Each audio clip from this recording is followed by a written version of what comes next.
Olá, eu sou a professora Zezé Barino e eu trabalho com a matéria mais bonita do mundo, que é o português, há mais de 40 anos em concursos públicos. Você viu que nós teremos um concurso para a Polícia Militar de Sergipe? Eu gostaria de conversar um pouco com você a respeito.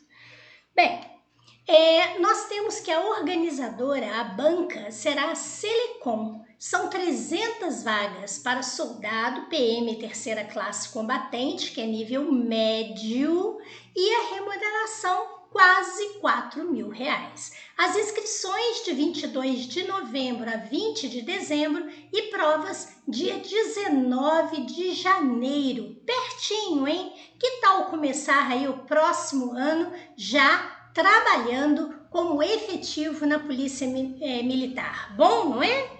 Pois bem, o que eles vão pedir em relação ao português? Em relação ao português, é a questão da leitura e compreensão de textos. Então aqui, tanto eles cobram a questão da compreensão mesmo, como pode pedir também a interpretação, que é a leitura daquilo que não vem explícito, como vem na compreensão. É aquilo que vem implícito, seja na forma de pressuposto, seja na forma de subentendido. Também temos aqui a questão da tipologia textual. Você sabe a diferença de um texto descritivo para narrativo? Você sabe a diferença de um texto argumentativo e expositivo? E o dissertativo, ele se encaixa em qual nome? No argumentativo, no expositivo ou nos dois? E o texto injuntivo, você sabe o que é? Esse daí eu explico para você agora. Esse daí é fácil demais. Injuntivo é o mesmo que o instrucional. Quando você lê algum texto que está dando uma instrução para você, por exemplo, uma receita de bolo, né? A instrução para se fazer um bolo, isso é um texto injuntivo ou de injunção. Pois é assim que a gente tem que aprender português, é sem complicar, não é?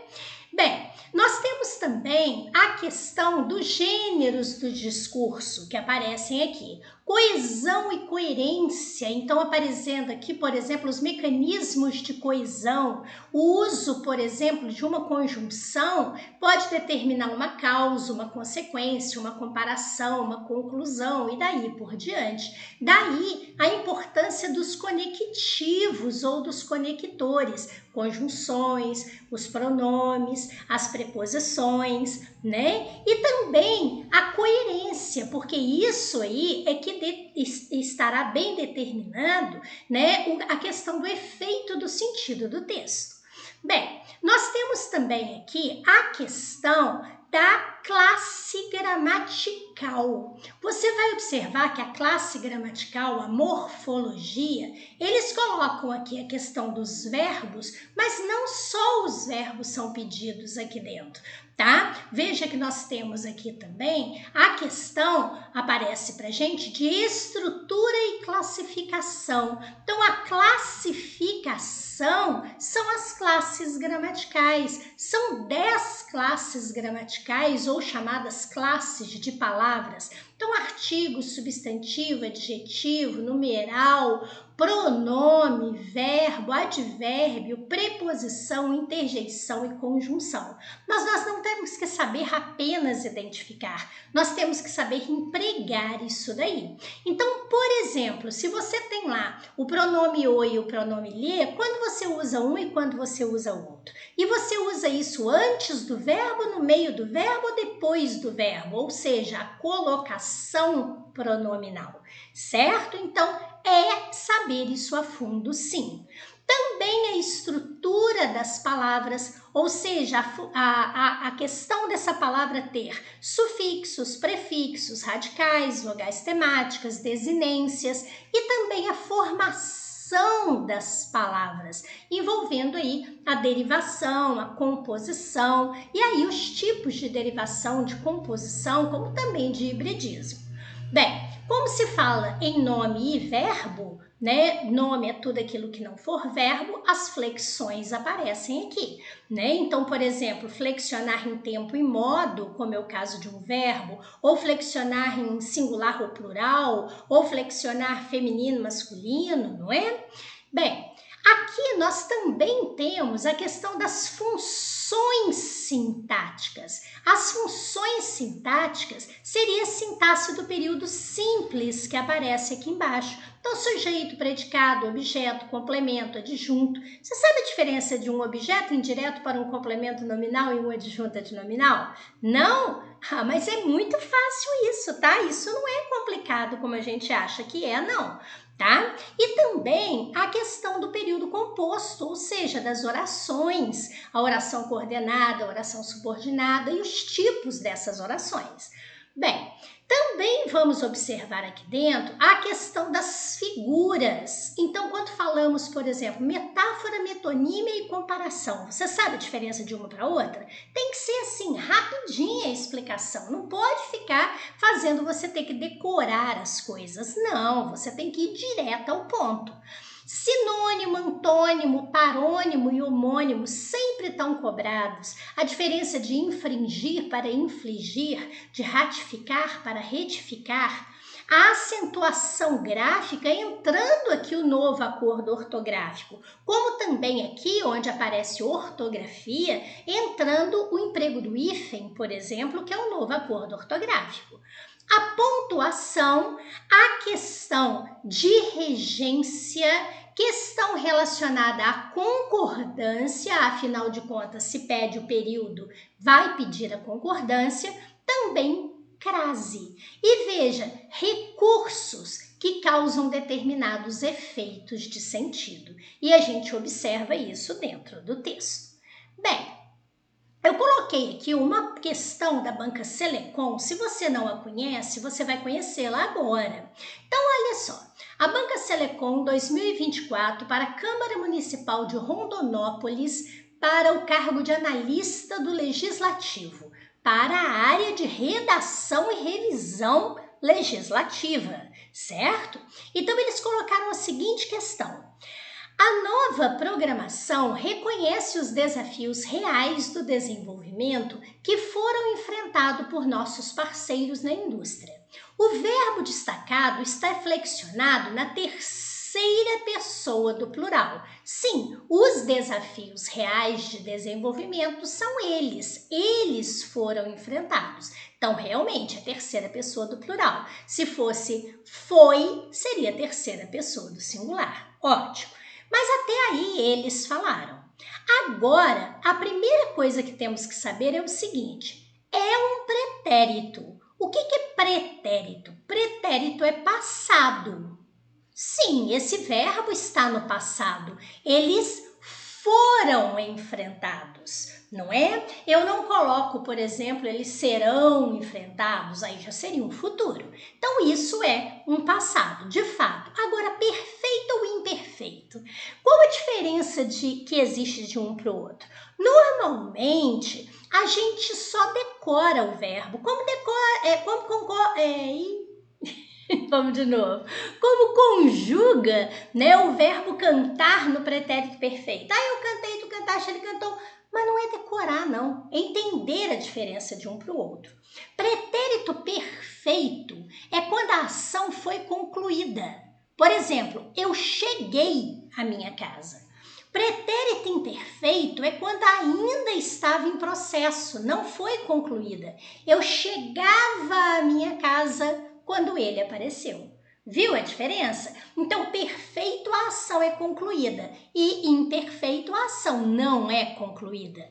Quando a gente diz que eles foram enfrentados, tá? Nós temos aí uma ação o quê? Que foi concluída. Ótimo, eliminei pretérito imperfeito. Fiquei com pretérito perfeito. E agora, seria isso o pretérito perfeito do verbo ir ou do verbo ser? Uma sugestão? Coloque essa frase no presente. Você vai dizer assim, a nova programação reconhece os desafios reais de desenvolvimento que são enfrentados. Então, como você diz são, isso é verbo ser e não verbo ir. certo? Então, muita atenção a essa dica, que é uma maneira muito fácil de você resolver a questão. Você viu quanta coisa você aprendeu numa questão? A identificar por que é terceira pessoa do plural, a diferença do pretérito perfeito por imperfeito, que pretérito quer dizer passado e como você faz para saber se é do verbo ir ou do verbo ser. Viu? É assim que a gente estuda português, não é ficar lá decorando o livro, ficar decorando gramática, não é?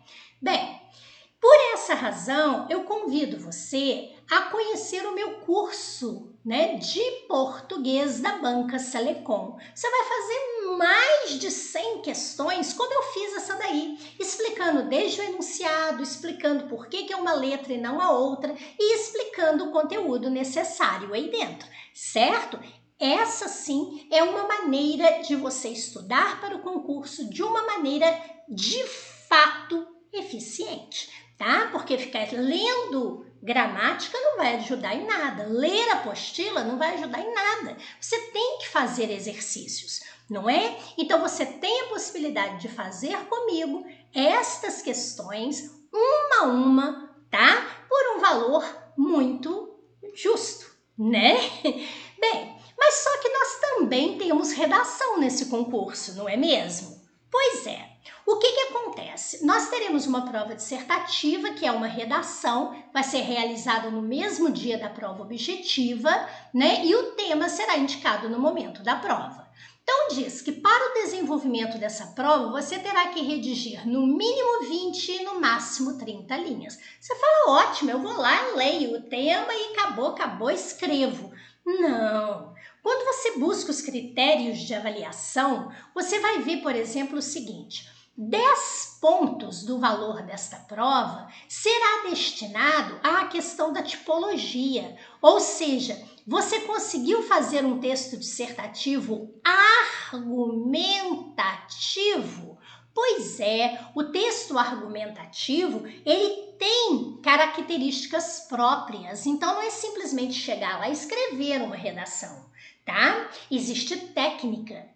E aí a banca vai avaliar de 1 a 2 ruim, de 3 a 5 regular, de 6 a 7 bom, de 8 a 10 muito bom. E é aqui que você tem que ficar, ó, no muito bom, porque a dica ela é certeira, você não tem como errar se você aprender.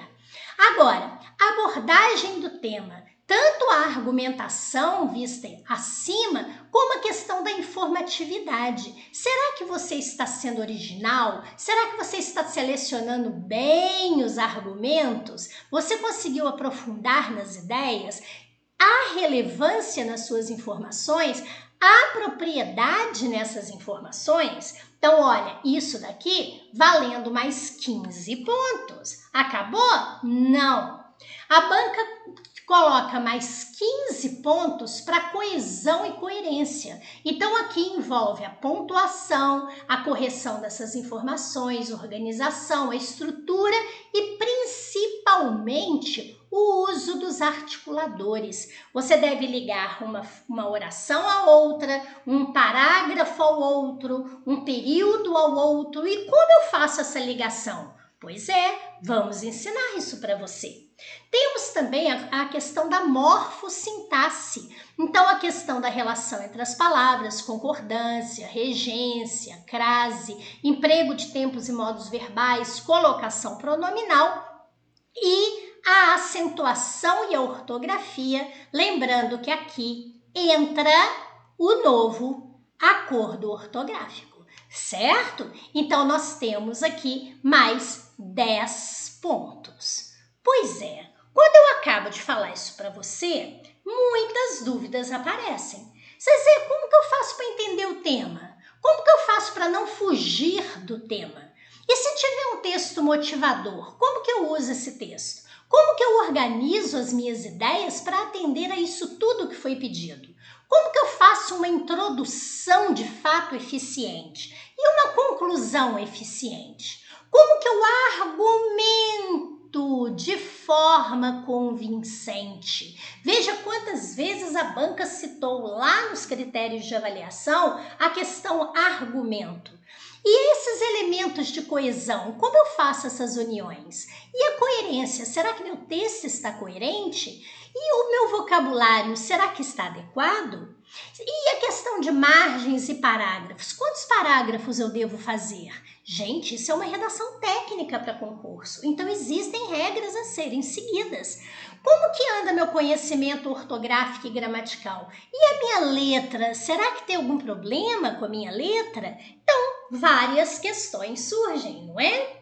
Pois é, por essa razão eu tenho meu curso de redação e de orientações e correções individualizadas. Você fará a redação e eu, professora, não é um monitor, eu vou corrigir a sua redação com uma experiência de 40 anos, com mais de 40 anos em concursos públicos, tá? E vou apresentar para você o que precisamos corrigir e vou passando todas as orientações necessárias de acordo com o seu concurso, de acordo com a sua banca. A gente tem videoaulas, videoaula para introdução, videoaula para conclusão, videoaula para argumentação, tá? Para estrutura da sua redação. Temos também PDFs de apoio, indicação de temas, material para ampliação do seu repertório cultural para que você tenha argumentos e pacotes com 4 redações. Então, depois que você assistir aos vídeos, ler o material solicitado, você produz a primeira redação com o tema solicitado. Envia para mim. Eu, professora, corrijo a sua redação, coloco todas as observações necessárias e corrijo de acordo com aqueles critérios apresentados pela banca. Envio para você, inclusive com um áudio passando orientações, tá? Então você vai ver que sou eu mesma, né? Essa vozinha aqui de fazer pernilongo dormir é inconfundível. E aí depois você vai fazer a segunda, eu corrijo, depois a terceira, depois a quarta. Pronto, você está no jeitinho para fazer uma ótima prova de redação da Banca Selecom, certo? Bem, então, além do curso de português, eu tenho meu curso de redação com 4 correções feitas por mim. Você percebe que nós temos cursos com muita qualidade e com valores muito humanos, você pode ter certeza. Entre em contato aí, né, no nosso WhatsApp ou no nosso site e você vai ver que você pode começar o ano que vem fazendo parte da PM, certo? Muito obrigada, fique com Deus, paz e luz para você.